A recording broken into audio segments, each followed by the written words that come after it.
It's the last day of 2024. Let's talk some more basketball.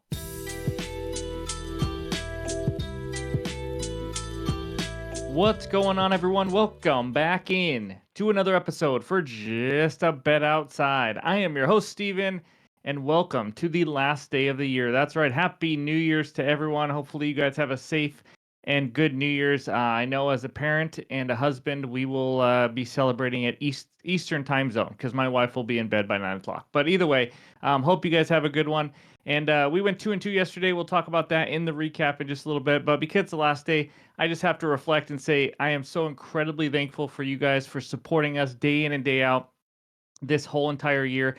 We had 19,168 subscribers at the beginning of this year, and we now have 34,821, gaining over 15,000 subscribers. You guys are awesome, allowing us to do this for a living, or allowing me to talk sports and do this for a living. I'm just one lucky dude, that's for sure. So I just want to say thank you.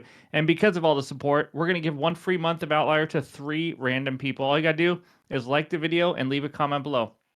Doesn't matter what you comment. We'll try not to be a hate comment, obviously, but just leave a comment below and like the video, and we will give 3 random people that one free month of Outlier. So now let's talk name that player announcements real quick. Russell Westbrook was too easy. You guys crushed it. It's been too easy. We doubted you guys, and you guys came through. So we're gonna make it harder. But also for the Monday Night Football game, you know, kind of like Bradley Cooper when he makes that call to Doug's fiance in the Hangover movie, we effed up. We did. Yeah, Kurt Warner, he went to 3 Super Bowls, not 2. If you guys want to leave any comments about hate messages or anything for our mistake on that one, direct that at Ryan. He's running it. So that's all I got to say. But anyways, before we get into this video, Outlier, any graphics you see are from that incredible app. It is the best player prop research tool on the market today. Click the link below for a 7-day free trial. So let's get into it. We got to name that player. We're going to try to stump you. So here we go. This player won 2 medals in the Summer Olympics. He was a 2-time All-Star, a second-round draft pick, and he played alongside Kobe, Derrick Rose, and LeBron, not a current NBA player. In this video, we're going to recap yesterday. That's right, I'm moving right on. So you guys got to guess it. Leave a comment below, and hopefully we can stump you guys this time. But anyways, we're going to recap yesterday. Like I said, 2-2 day, and then we're going to add a little research help to the video today. We're going to talk some NBA team stats, and then we'll talk defenses versus the shooting guard position. The defense, they give up the most and least points, rebounds, and assists to that position. And then we'll give you our best bets and finish it with the recap. So hit that like button if you haven't already. Leave a comment below to help this channel and that algorithm so we can continue to grow. New to the channel, hit that subscribe button and join this incredible community. Hit that Discord link below. It's completely free. And come talk sports with us every single day. That's all I got for my long intro. Let's get it rolling, and that means it's recap time. All right, here it is, a 2-2 day after we started out 2-0. Mavericks plus 4.5.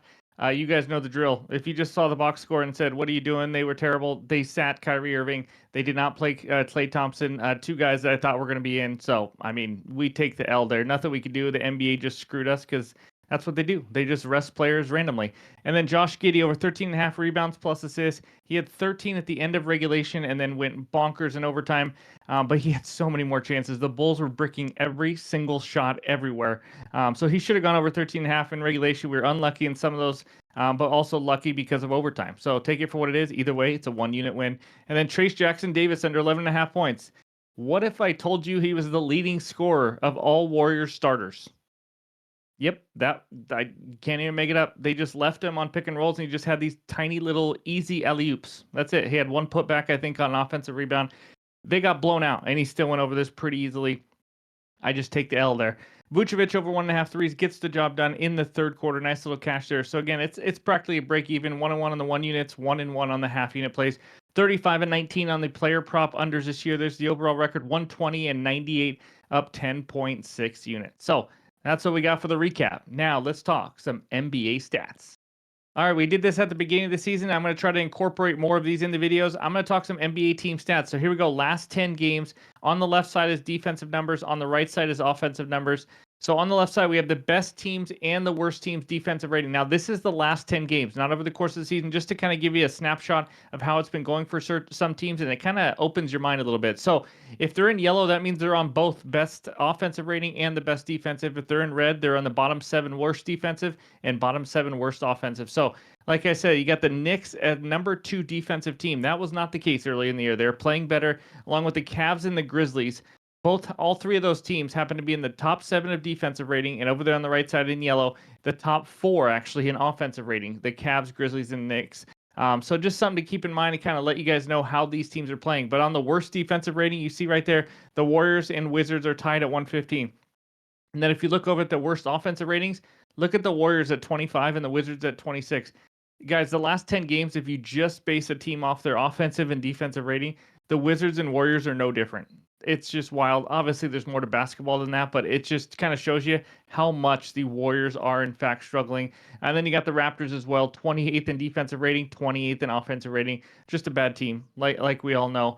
And then there's some other teams, just to let you know. Now, on the bottom side, let's talk points in the paint. This can help you with some player props if you're betting on a player that only scores in the paint or things like that, or just matchup-wise, who defends the paint well. So over on the left side, defense is giving up the lowest points per game in the paint. The Thunder, we talked about it before, only 39.8.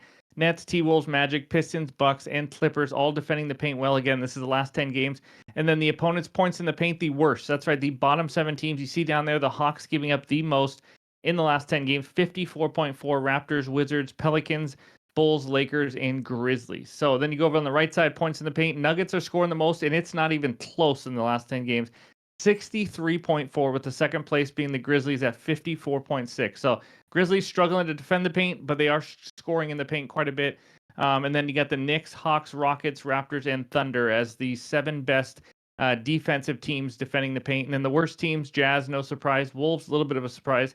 Warriors, Nets, Bucks, Mavericks, and Suns are the teams struggling to defend. So, again, we could do snapshots of a lot of different stats. You guys have any ideas, leave a comment below. But hopefully this kind of helps you out, just trying to give you as much research and info as possible for you guys. But that's what we got for the NBA team stats. And now let's talk the shooting guard position. All right, we start with the defenses giving up the most points to the shooting guard position. And if it's in green, that player or team is playing today. There's no arrows, so no matchups here on this page. But the Pacers, Raptors, and Spurs are on the slate today. But Jazz giving up the most points to the shooting guard position, followed by the Blazers and the Nuggets. Devin Booker is questionable to play, so he is up there. He's playing, or if he does play, his team is playing. Donovan Mitchell as well, Anthony Edwards, and Desmond Bane are the players playing today. Cam Thomas, who is going to be back for the Nets, or who is back. Along with Bridges, McCollum, Jalen Green, Shaden Sharp, and those boys. So that's what we got for the points. Take a screenshot, and then let's go over to the rebounds. And we got 3 matchups. The Thunder are facing Anthony Edwards, who is averaging 6 rebounds per game. Thunder giving up 8.6. The one thing the Thunder do is give up those rebounds. And then Spurs are playing, Bucks are playing. Then we got the Lakers facing Donovan Mitchell and the Cavaliers. Mitchell's averaging 4.5 rebounds per game. Lakers giving up 7.6. And then we got the Celtics giving up 7, facing Grady Dick of the Raptors. He is questionable to play, Mr. Dick. Just want to let you guys know. Cavaliers are playing, obviously, as you guys know. Desmond Bane up there. Cam Thomas, any stats you see? Because these stats are only last 30 days, I do want to mention Cam Thomas's stats are only 1 game because he's been hurt for quite a while and just came back. So just wanted to point that out. But anyways, that's the rebounds. Let's go take a look at the assists. Lakers facing Donovan Mitchell, as you guys know. And then the Suns facing Desmond Bane, 5.9. Suns giving up 5.8 dimes per game. Cam Thomas up there, 6 assists in his only 1 game played. So that's what we got for any overs. Now, if you're into any unders, let's talk the toughest shooting guard matchups. Fewest points per game to the shooting guard position are the Minnesota Timberwolves, only 17.5 points per game given up. And then we got the Cavs playing today, but surprisingly, the Wizards. Again, this is the last 30 days, just to remind you. And then Wizards and Nets, 2nd and 3rd. How about that? And then Cavaliers, and you see 3 teams down there. And then you see the fewest rebounds led by the Rockets, Nets again, Pistons and 76ers. And the fewest assists, we got 4 teams playing over there, but the Magic just do not give up assists. Cavaliers, Bulls, Celtics, T-Wolves, and Thunder. Yes, the Bulls give up some assists to the point guard position, but they've been good against the shooting guard position in the last 30 days. So that's what we got for the shooting guards. Again, we do a different position every single day of the week for you. But now it's time for the best bets. All right, this first one takes us out to Boston, where the Celtics host the Toronto Raptors. Celtics, -17. Total in this game, 233. Um, my best bet, give me the Celtics on the money line. I got to win the last bet of the year, right? No, I'm just joking. That's disgusting. Minus 1800. My best bet is Scotty doesn't know, baby. Scotty Barnes under 7.5 assists at minus 125 on bet 365. This can be a half unit play for me here. So we got to start with the big part of the handicap here. It's a 17-point spread. You have to take the blowout into consideration. I'd be shocked if this was not a complete and utter blowout, to be honest with you. Raptors injuries. RJ Barrett is out, and the Raptors will be without Dick. There is no Dick tonight. Barnes with RJ Barrett this season. This is the crazy part, and this is why I made this bet. Barnes with a RJ Barrett averaging 7.86 assists per game on 15.4 potential assists per game. He is under this line in 6 of 14 games. 3 of those overs were also right at 8. So 8 or less times and 9 of 14. But when he plays without RJ Barrett, you think, okay, he's going to pass a lot more, higher usage. That's not the case. He's played 5 games without Barrett. He is under in all 5 games, 6 or less in all 5 games. He is averaging 5 assists per game on only 10.4 potential assists per game without Barrett. That is 5 less potential assists per game without him. Not being without him, not being without Dick, possibly will make it not so easy to get those assists because there's not a lot of talented offensive players on this team. Obviously, Quickly's been out the whole year, and now they have to face one of the best defenses in the NBA in the Boston Celtics. I think it's going to be tricky. I think he's going to look to score a lot. And then matchup-wise, Celtics are about average on the season in assists to point guards, and Scotty Barnes has been handling the point a little below average, though, in the last 30 days. So you can consider this a decent matchup if you go off that. But not a lot of sharpshooters or weapons, like I said, on Toronto, especially if Dick doesn't play.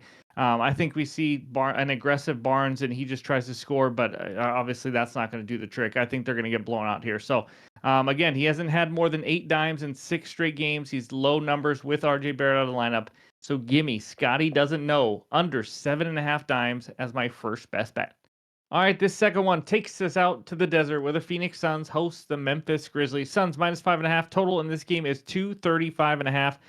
Who doesn't want to end the year 2024 with 2 unders? Give me Mason Plumlee under 17.5 points plus rebounds at minus 115 on bet 365.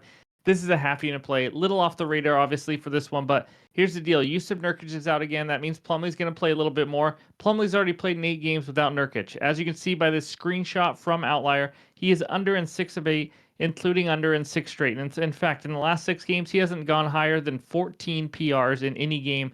He's only averaging 4.3 field goal attempts per game. This is not a guy they want shooting much. If anything, it's like a putback or something like that. But now we could have all the big 3 guys back.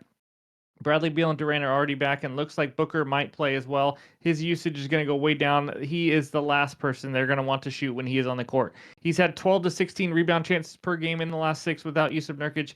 His minutes go up from what they were with Nurkic, but it stays right around 24 to 26 minutes. That's where he's been right in the last 4 games. So it's pretty easy to predict. He's probably going to be right in that 24 to 26 minute range.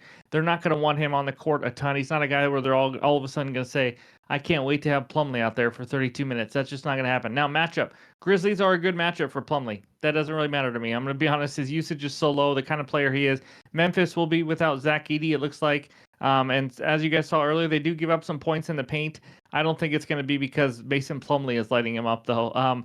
Here's what I like about it. If I could talk and get words out, Memphis ends up playing some small ball lineups sometimes, especially with Zach Edey out. You can see Jaren Jackson Jr. at the 5 and things like that. That's going to either, when Plumlee's on the court, that's going to force him to defend the perimeter a little bit more, get less rebound chances, things like that. Plus, the Suns have also been able to, or been a team that's you've seen play small ball as well. KD sometimes goes to the 5 or other guys. So I think that could play Plumlee off the court, or he could be around the perimeter as much. This could be one of those small ball games where he doesn't play a ton of minutes as well. Overall, it's just not a number that he's been clearing. Matchup or no matchup, 17.5 PRs is too high in my opinion. So give me the under on Plums. That's 17.5, and that is my second and final best bet for the video. Again, an added play will be in the morning. In the pinned comments below on X and on Discord, maybe 2 bets, we will see. But playing it kind of light on this last day of the year on a smaller slate, so we'll wait till more props come out and things like that. But before we get out of here, let's check out the recap. All right, there it is. Scotty doesn't know. Under 7.5 dimes at minus 125 for a half unit, and Mason Plumlee under 17.5 points plus rebounds at minus 115 for another half unit. Added plays in the pinned comments below on X and on Discord. Thank you guys for watching on the final day of 2024. You guys are absolutely incredible. I appreciate it. If you haven't already, hit that like button as well. But have a happy and safe New Year's, and we'll talk to you soon.